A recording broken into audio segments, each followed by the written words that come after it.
Assalamualaikum and good day to Abba, Ayah, Miss Jules, and our special guest from Yayasan Felda, and also to all my fellow friends. How are you today? Hi! I'm glad to hear that because I need you to lending me your ears and listen to my story. My fellow audience, strength does not always mean owning. Strength also does not always come from winning. Sometimes losing a precious is what we need to gain something priceless. My precious was my books collection and my priceless is a lifetime lesson.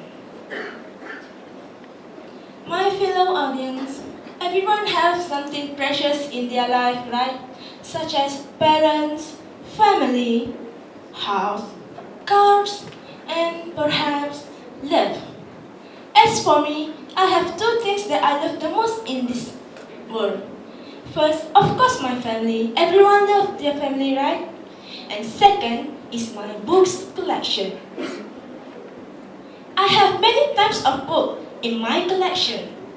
You name it and I have it. Romance, fantasy, fiction, sci-fi, and of course, love. You know Naruto? I have it. You heard Twilight? I watch it. You know Andai Tetap Ringan? And I love it. But, my dear audience, one day I lost it all. In just one day, I lost it.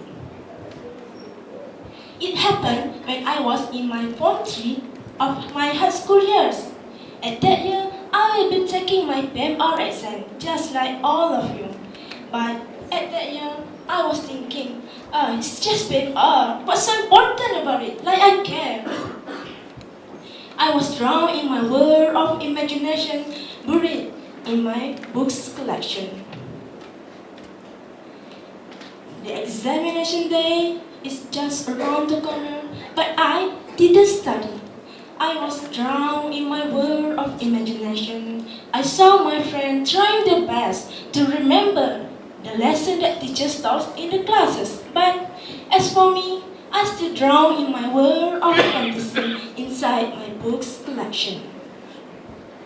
The exam day finally arrived, and I just walked into the exam hall only with the knowledge that I learned in the classes, nothing more. After the exam, I feel a victorious freedom until I believe that I can fly. Oh, this is the freedom. But at that time, I never thought about what will happen in the future. After a few months, the exam result came out, and I can say that I got a decent result with 1A, 6 B's, but 1E. A failure is still a failure, my friends. My mother, who knew about my result, got furious. At that time, I started to feel afraid. When I got home from school, I saw my father sat on a bench outside of my house while holding my paper result. Oh no, oh no, oh no. I can saw his sad expression that make my heart ache. But later, I spotted a pile of ashes that's still burning on the ground beside him.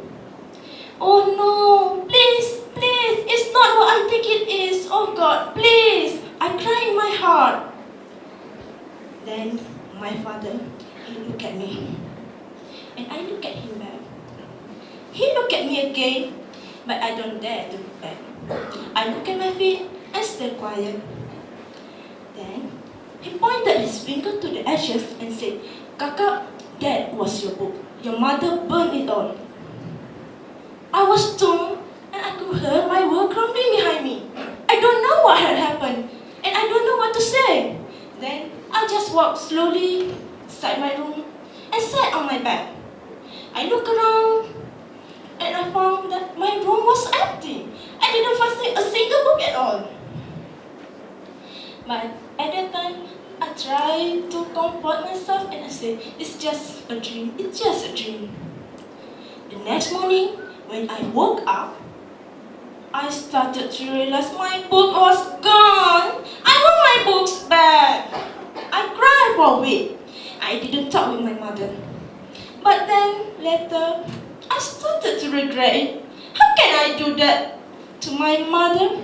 Because deep in my heart, I know that it was all my fault right from the beginning. After the incident, my fellow audience, I have strengthened my heart and promised to my mother to get a better result in my next exam. I learned how to balance my study and my hobby, and being moderate in both study and hobby is my key. And then I started to fill by my room with my books collection again.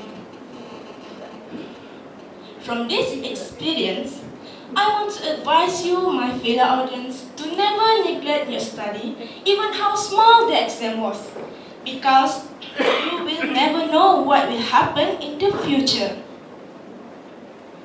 And my name is Harunisa binti Muhammad Amin, advising you to be balanced in your hobby, study, and life, because it will make your life easier, believe me. Ladies and gentlemen, all my life, I have always believed that words have incredible power.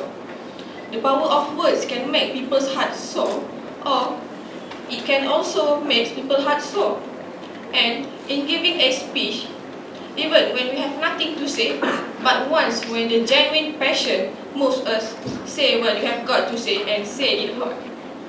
However, what worries me is not the story, but rather to stand in front of others and deliver the story. It is a known fact that public speaking is the #1 fear in the world. And the second fear is, of course, death.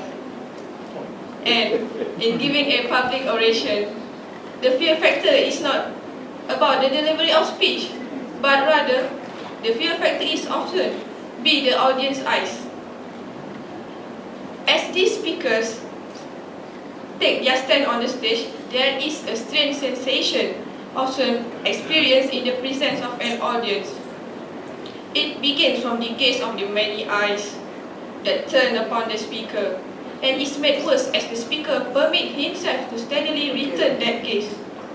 Most speakers have been conscious of this in a nameless thrill, a real something that pervades the atmosphere with indescribable terror. The intensive English program has borne testimony to the power of a speaker's eyes in impressing audience. And this is what we are training the participants to be able to stand in front of their audience and deliver a public speech with assert and confidence in their eyes.